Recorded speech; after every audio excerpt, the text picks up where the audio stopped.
On est en compagnie de Jean-Daniel Beurnier. Bonjour Monsieur Beurnier, patron de Avenir Télécom.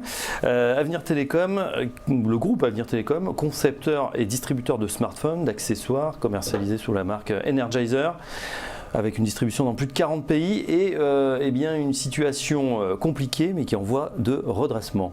Oui, absolument. Nous avons vécu une histoire très compliquée puisque nous avons été en redressement judiciaire, mais nous avons utilisé les 18 mois du redressement judiciaire pour complètement transformer l'entreprise, arrêter l'activité de retail que nous avions et de grossiste pour se concentrer sur la fabrication et notre licence mondiale d'Energizer parce qu'on a la chance d'avoir le numéro 1 mondial entre guillemets de la pile qui nous a fait confiance et qui nous a donc octroyé cette licence depuis maintenant 2011 et sur lequel nous avons d'abord travaillé progressivement sur l'accessoire et depuis maintenant un an nous avons la licence sur le mobile et donc nous déployons toute une gamme de mobiles un peu spécifiques sur le marché pour le distribuer justement dans le monde entier. Ouais, c'est pas évident parce que c'est un secteur hyper concurrentiel, donc vous avez choisi d'abandonner le B2C finalement pour vous concentrer purement sur le B2B. Complètement, où le marché ayant évolué, il faut effectivement réfléchir à de nouvelles stratégies dans une entreprise et c'est fait pour ça. Et donc nous avons utilisé ces 18 mois pour assainir complètement nos comptes et nous concentrer sur la fabrication de mobiles, d'accessoires que nous concevons, designons complètement et faisons sous-traiter toujours en Asie. Voilà, plan de continuation qui a été décidé. Bref, une nouvelle histoire commence après l'apurement du passif, abandon de certaines créances. Est-ce qu'aujourd'hui vous avez les moyens justement de redévelopper la marque à travers Energizer ? Oui, parfaitement, puisque aujourd'hui nous avons assaini nos comptes. Nous sommes passés de quasiment une soixantaine de millions de dettes à 13 millions de dettes. Donc nous avons parfaitement la capacité de rembourser nos dettes sur les 10 ans à venir, ce qui nous pose absolument aujourd'hui aucun problème pour relancer et investir dans la recherche et le développement de nouveaux produits. Justement, aujourd'hui, Avenir Télécom, ça fait quoi comme taille en chiffre d'affaires? Qu'est-ce que vous espérez pour le bilan est d'ailleurs peut-être décalé du coup? Non, il n'est pas décalé, c'est toujours fin mars pour nous. On fait 55 millions d'euros de chiffre d'affaires. On attend bien sûr une croissance progressive sur les années suivantes. Et en pleine période de restructuration, nous avons quand même sorti un résultat opérationnel de 2,8 millions positif. Donc ce qui veut bien dire notre capacité et qui démontre bien notre capacité à rebondir sur ce type de marché-là et d'être toujours en avance sur le téléphone mobile et sur les accessoires. Le titre Avenir Télécom était très couru par les investisseurs, notamment actifs ou en tout cas avertis, parce qu'il y a eu pas mal de fluctuations. Aujourd'hui, c'est une penny stock. Qu'est-ce que vous pouvez dire justement à ceux qui nous suivent, qui ont peut-être investi il y a quelques temps sur Avenir Télécom?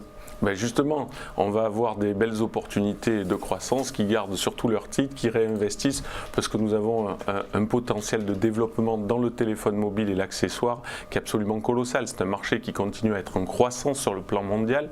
N'oubliez pas que nous, on s'adresse au plan mondial. On est d'ailleurs déjà numéro 1 en Afrique du Sud, numéro 1 en Australie. Donc on a des vrais potentiels aujourd'hui de développement sur ce type de produit qui s'adresse à une clientèle spécifique parce qu'on a une proposition de valeur différente de l'ensemble des gens qui proposent des marques alternatives sur le marché. Alors quelle est justement cette proposition de valeur différente? Elle est simple. Ce unique selling point, comme on dit. Elle est simple. Vous avez un produit aujourd'hui capable d'être parfaitement avec un costume, une cravate sur au quotidien et à la fois c'est un produit que vous avez la possibilité de taper, de casser. Ne cassez pas le studio. Je vous casse pas le studio, mais vous voyez, il marche parfaitement bien. Du coup, ce serait plus pour une utilisation professionnelle dans des zones, ça peut être compliqué sur les chantiers. Donc, c'est une utilisation mixte, à la fois pour des gens qui sont urbains et aussi qui font du chantier, du outdoor.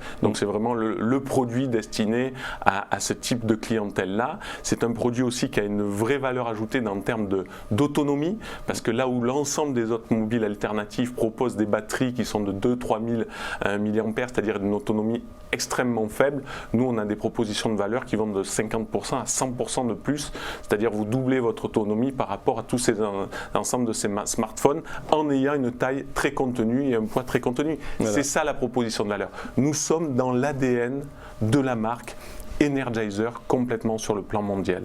Et d'ailleurs, nous rencontrons un énorme succès et des commandes en Afrique, justement parce que ça correspond aussi à ce marché-là, mais il y a aussi toute l'Europe a un formidable potentiel à voir sur le marché européen. Voilà, un téléphone, on l'a compris, plus robuste, plus résistant et qui a une plus grande autonomie. Voilà, ça va intéresser évidemment tous ceux qui travaillent dans des environnements plus compliqués. Eh bien, bonne chance pour ce redressement. Avenir Télécom, on vous suivra sur Téléfinance. Vous aurez l'occasion de nous reparler justement des prochains résultats.